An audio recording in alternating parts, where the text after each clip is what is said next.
오늘날 우리가 살아가는 지금 시대, 이 시대에는 신이 없다라고 많은 사람들이 생각하는 이것을 철학적인 무신론이라고 부르는데 우리는 그러한 시대에 살아가고 있습니다. 그들은 하나님, 그 하나님보다 자기 자신과 세상의 법칙, 즉 과학과 철학이 더 진리에 가깝다고 믿음으로 하나님 앞에 어리석음을 범하고 있는 사람들입니다. 우리가 보통 세상 사람이라고 믿음 안에서는 표현을 합니다. 그런데 지금 이 다윗의 시, 오늘 말씀이 경고하는 대상은 그러한 신이 없다고 철학적인 무신론을 가진 사람을 대상으로 쓰여진 시는 아닙니다. 입술로는 하나님을 찾으면서도 삶의 현장에서는 하나님의 존재가 없는 것처럼 살아가고 있는 사람들에 대한 경고입니다. 이것은 철학적인 무신론과는 좀 다르죠. 이것을 실제적 무신론 아니면 실체적 무신론이라고 부릅니다. 영어로는 practical atheism이라고 부르는데요. 하나님을 알지만 실제 삶에 있어서는 하나님의 통치를 인정하지 않는, 배제하고 신앙의 실천을 소홀히 하는 사람들, 그리고 또 하나님의 초자연적인 개입을 의심하는 태도를 가진 사람들을 말합니다. 다윗을 압박하고 있는 사람들이 바로 그러한 사람들이라는 것입니다. 오늘 이 14편의 말씀은 이런 실제적인 무신론자들인 이스라엘 백성들의 보편적인 영적 타락을 다윗이 고발하고 있습니다.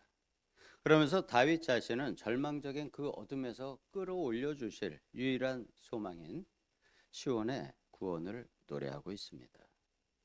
1절에서 이렇게 고백을 합니다. 어리석은 자, 이것은 원래 원어로는 나발이라는 사람 이름을 기억하시죠?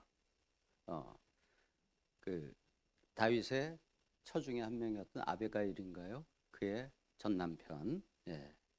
그 어리석은 자는 그 마음에 이르기를 하나님이 없다 하도다라고 선언을 하고 있습니다. 지능이 부족해서 어리석음이 아닌 영적인 생명력의 소멸이 되고 또 도덕적인 감각이 썩어버린 사람, 하나님을 향한 거룩한 두려움을 잃어버린 사람을 의미합니다. 그리고 여기서 말하는 하나님이 없다는 주장은 철학적인 주제가 아닙니다. 아까 이야기 드렸듯이 이 시의 대상이 이방인이 아닙니다. 스스로 하나님의 백성이라고 자부하면서 이방인을 개, 돼지처럼 여기는 이스라엘 백성들을 대상으로 하고 있는 하나님을 향한 고발입니다. 그들은 하나님이 나의 은밀한 악행을 감찰하고 계시거나 아니면은 내 삶의 선택에 간섭하지 않을 것이라고 믿고 싶어 합니다.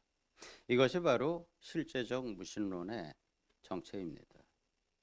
하나님을 내 삶의 경계선 밖으로 밀어버린 사람들, 내 마음대로 내가 세상의 떡을 취하는 사람들, 의인을 무시하는 태도를 가진 사람들, 이것이 바로 성경이 말하는 가장 큰 어리석은 사람들입니다.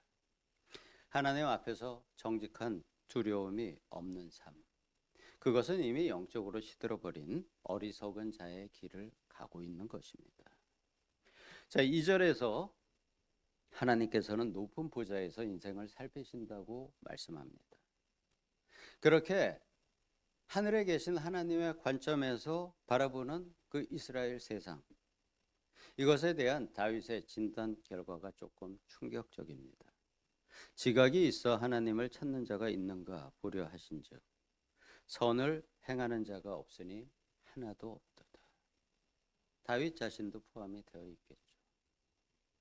하나님이 보실 때 선을 행할 수 있는 사람은 단 한 사람도 없다는 것이 다윗의 영적인 진단입니다.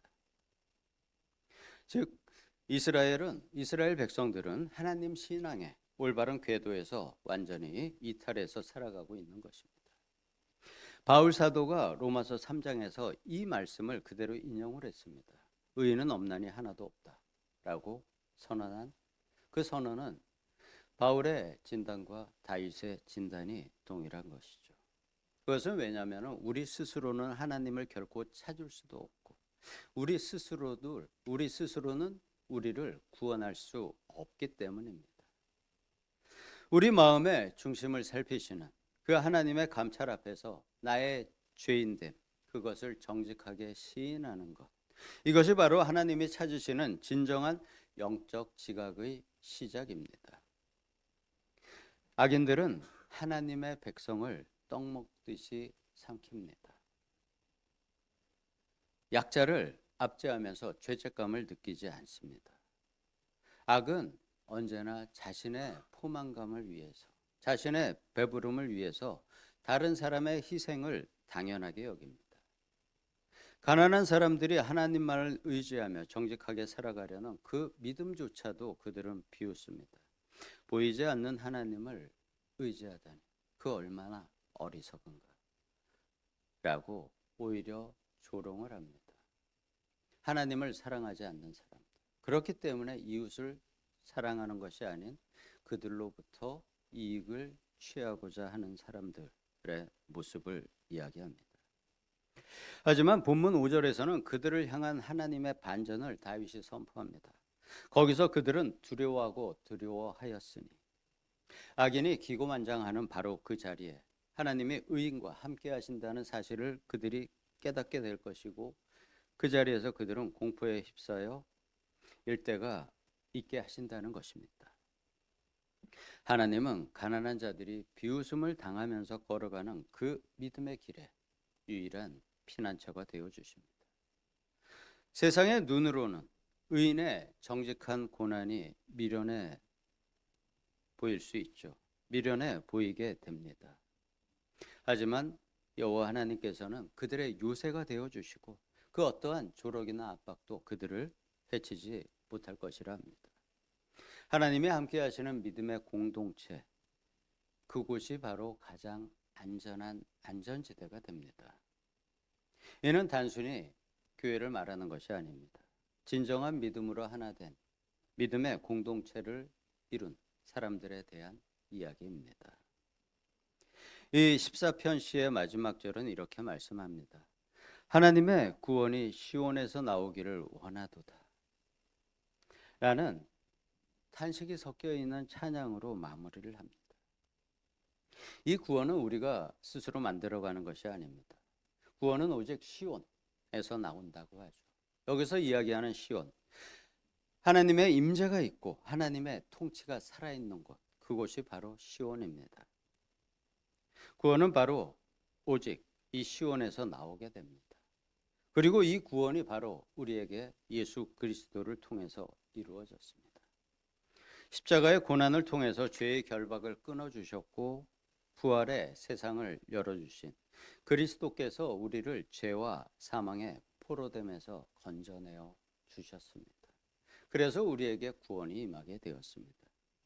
시온, 그리스도를 통해서 우리의 구원이 나오게 된 것이죠. 우리는 이 구원을 얻은 세상을 살아가고 있습니다. 믿음의 사람들은 이 믿음으로 인해서 세상 사람과는 여러 가지가 다르겠지만 그 다른 제가 두 가지에 대해서 오늘 말씀드리고자 합니다. 하나님의 사람은 그가 선 위치가 다릅니다. 내가 서 있는 위치가 세상과 다릅니다. 이것이 달라야 그리스도인이라고 부를 수가 있습니다. 그리고 또 그의 시간이 세상의 시간과 차이가 있습니다. 그가 선 위치는 세상의 나라가 아닌 하나님의 나라입니다. 예수님께서 누가복음 17장 20절에서부터 이렇게 말씀하셨습니다. 바리새인들이 하나님의 나라가 어느 때에 임하니까라고 예수님께 물었습니다. 예수님이 대답하여 이르시되 하나님의 나라는 볼 수 있게 임하는 것이 아니요 하나님의 나라는 너희 안에 있느니라 라고 대답을 하셨죠. 하나님의 나라는 우리 안에 이미 임하여 있습니다. 어제 말씀드린 것처럼 내 안에 성령님의 임재와 내주하심이 있다면, 그리고 내가 그것을 인정하고 있다면 내 마음이 바로 내가 곧 하나님의 나라입니다. 베드로전서 2장 9절에 이렇게 말씀하시죠. 내가 택하신 족속이요 왕 같은 제사장이요 내가 바로 거룩한 나라라고 베드로 사도가 고백을 합니다. 이것이 이미 내 안에 이루어져 있음을 믿는 것, 그리고 아직 이루어지지 않고 내가 이것을 이루려고 살아가고 있는 것, 이 두 가지의 차이가 있습니다. 그 선택이 바로 내 마음에 있는 것입니다. 베드로 사도가 이야기하는 나는 택하신 족속, 왕 같은 제사장, 이것은 바로 우리에게 이미 이루어진 것을 이야기하고 있는 것입니다. 저와 여러분들은 이미 이것을 얻은 사람들입니다. 내가 바로 왕 같은 제사장이고 거룩한 나라입니다. 그런데 내가 이것을 이루려고 살아가고 있는 사람인지, 나는 이미 이것을 이룬 사람인지가 바로 나의 믿음의 결정입니다. 내가 서 있는 곳이 아직 세상 나라이냐 아니면은 하나님의 나라이냐의 선택이 지금 바로 이 순간 나의 선택인 것입니다. 내가 지금 서 있는 곳이 바로 하나님의 나라인 사람, 그가 바로 하나님의 자녀이고 백성입니다. 이 하나님 나라의 백성이 해야지 될 일 중에 중요한 하나가 또 세상에 흘러가는 시간을 하나님의 시간으로 바꾸는 것입니다. 에베소서 5장에서 14절부터 이렇게 말씀하십니다. 잠자는 자여 깨어서 죽은 자들 가운데 일어나라. 왜? 그리스도께서 너에게 비추시리라. 그런즉 너희가 지혜 없는 자 같이 하지 말고 오직 지혜 있는 자 같이 하라. 그러면서 하시는 말씀이 이거였죠. 세월을 아끼라. 때가 악하니라. 세월을 아끼라. 때가 악하니라. 여기서 아낀다는 이 단어의 정확한 의미는 대속하라입니다. 한글 성경에서는 이것을 아끼라고 해석을 했지만 헬라어 원어에서는 히브리어 의미는 대속하라는 단어를 사용하고 있습니다. 흘러가는 시간을 대속하라는 것입니다. 왜? 때가 악하기 때문입니다. 우리가 서 있는 공간을 우리가 하나님의 나라로 바꾸는 방법, 그것은 예수의 피로 정결하게 하는 것이죠. 그리스도의 피로 정결해져야지 이 레위기 말씀을 보면은 동물의 피를 바름으로써 정결해지죠. 이것을 히브리서 8장 10절에서는 8장과 10장을 보게 되면 뭐라고 되어 있나요? 그리스도의 피로 인해서 정결해집니다. 피가 없은즉 정결해질 수 없다고 이야기하죠.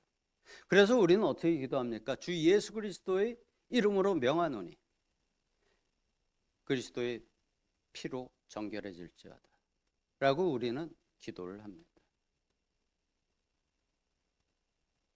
그리스도의 피를 어딘가에 뿌리고 바르고 덮는 것. 그렇게 하면 그곳이 어떻게 되지나요? 그곳이 정결해지죠. 정결함은 그리스도의 피로 인해서 오게 되는 것이 신약 시대를 살아가는 우리의 법칙입니다. 영적인 법칙이죠. 그런데 그 피가 어떻게 뿌려지고 덮어지나요? 내가 명령함으로 그렇게 되는 것입니다. 이것이 우리가 가진 가장 큰 권세죠.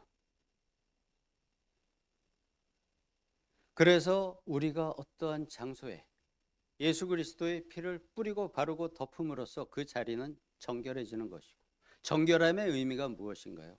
왜 정결해져야 되나요? 정결한 곳에 바로 하나님의 임재가 있을 수 있기 때문입니다. 그것이 레위기의 내용이죠. 레위기의 가장 주된 내용, 큰 주제, 그것이 바로 정결해지는 것, 피로써 정결해지는 것. 이것을 히브리서에서도 그대로 신약의 의미로 우리에게 강조를 해주고 있습니다. 그것이 바로 우리가 그리스도인이 이 세상에 대해서 해야지 되는 의무이자 권세입니다. 그것을 바로 사용하라는 것이죠. 어디에다가? 시간에다가도 그대로 적용을 하라는 것입니다. 왜? 세상이 악하기 때문입니다. 흘러가는 시간은 그 시간도 내가 서 있는 공간이 하나님의 나라가 되느냐 세상의 나라가 되느냐를 내가 결정하듯이 내 주변에 흘러가는 그 시간도 그것이 세상의 시간이 되느냐 하나님의 나라의 하나님의 시간이 되느냐는 내가 결정을 하는 것입니다. 왜? 그 권세를 나에게 주셨기 때문입니다. 그래서 흘러가는 시간, 내가 역시 예수 그리스도의 피로 그것을 정결하게 한다면은 내 주변에 흘러가는 모든 시간이 하나님의 시간이 되는 것입니다. 바로 이 구절의 의미가 이런 것입니다. 이렇게 흘러가는 시간에도 죄 대속이 필요합니다. 내가 정결해지고 거룩해짐은 그리스도로 인함이었습니다. 그리고 여전히 현재도 그리스도로 인함이고 내일도 역시 그리스도로 인함입니다. 그런데 이 정결함과 거룩해짐이 나에게서 그치는 것이 아니고 내 주변의 모든 공간과 시간을 정결하게 하고 거룩하게 해야 하는 것이 그리스도의 제자입니다. 내 정결함과 거룩함이 그리스도로 인해서 말미암았듯이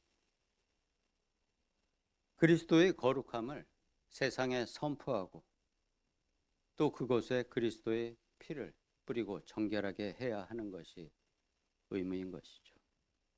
사람에게 말씀을 전할 때 어떻게 전하시나요? 말씀을 선포하죠. 마찬가지로 내가 서 있는 공간, 내 주변을 흘러가는 시간에도 똑같이 말씀을 선포하는 것입니다. 그곳에 그리스도를 선포하는 것입니다. 그러면은 우리 주변의 공간과 시간이 하나님의 것이 됩니다. 예수님께서 광야에서 시험 받으실 때 그리고 사단을 물리치실 때 한 가지를 하셨습니다. 말씀을 선포하셨죠. 그러면은 그들이 물러갔습니다. 이것이 바로 말씀의 권세이고 우리는 그것을 에베소서에서는 말씀의 검이라고 부릅니다. 우리가 성교지를 놓고 기도할 때 그 땅에 그리스도의 피를 뿌리고 그것을 대상으로 말씀을 선포하면서 기도를 하시죠. 저는 그렇게 성교지를 놓고 기도를 합니다. 캄보디아를 놓고 기도할 때 캄보디아 땅에 그리스도의 피를 뿌립니다. 내가 직접 사단 마귀와 대적하지 않습니다. 시간이 조금 늦어지긴 했는데요. 제가 추자도라는 섬에 약 2년간 좀 혼자서 가족들과 월요일 날 서울에서 일산에 살 때 일산에서 비행기와 배로 추자도에 출근을 하고 금요일 날 오후에 다시 배 타고 비행기 타고 집으로 퇴근하는 생활을 약 2년 정도 했었습니다.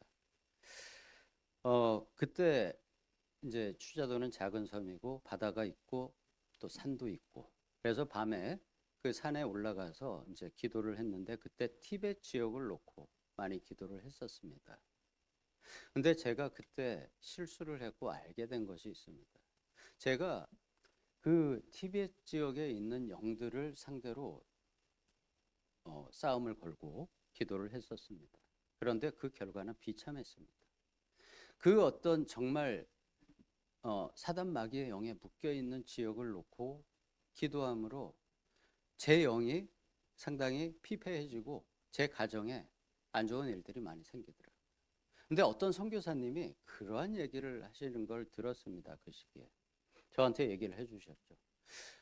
그 선교지를 놓고는 기도를 할 때 상당히 조심해야 된다는 것입니다. 그들의 영과 직접 대적하지 말라고 하셨습니다. 왜냐하면 우리 개인이 그것을 놓고 대적 기도를 하기에는 그들의 세력이 너무 강하기 때문에 영적으로 상당히 다운이 될 수 있고 이 좀 개인의 능력으로는 그들과 전쟁을 할 수 없다는 것입니다.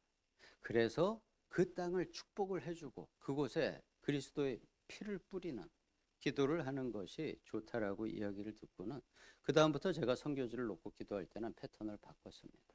그냥 그 땅에 그리스도의 피를 뿌리고 그리고 그곳에 뿌려진 피에 성령의 임재가 있기를 그 땅이 축복의 땅이 될 수 있기를 그 백성들이 축복의 백성이 될 수 있도록 그 이후에는 그렇게 기도를 하고 있습니다. 전도의 대상 아니면은 지금 내가 있는 곳 그리고 나에게 흘러가는 시간에도 동일하게 적용을 하십니다. 그곳에 예수의 피를 뿌리고 그것을 축복해주고 그리고 그곳에 하나님의 임재가 있도록 선포하고 기도하시면 됩니다. 그렇게 하면은 내가 선포한 그 기도와 말씀에 대한 실행은 우리 아버지 하나님과 주님께서 하시는 것입니다. 제가 하는 것이 아닙니다. 우리는 단지 선포자 그리고 말씀의 전달자가 되면 됩니다. 이 사명을 다하시는 그리스도의 제자들 되시기를 예수님의 이름으로 축복합니다. 기도하겠습니다. 아버지 하나님, 우리에게 너무 큰 권능과 권세를 주셨습니다. 그 주신 능력을 우리가 선포할 수 있게 권세를 사용할 수 있게 해 주셨습니다. 우리가 어느 곳에 있든지 내가 있는 곳에 또 흘러가는 그 모든 지금 시대의 시간에 예수 그리스도의 피를 바르고 그곳에 하나님의 임재가 있게 하여 주시옵소서.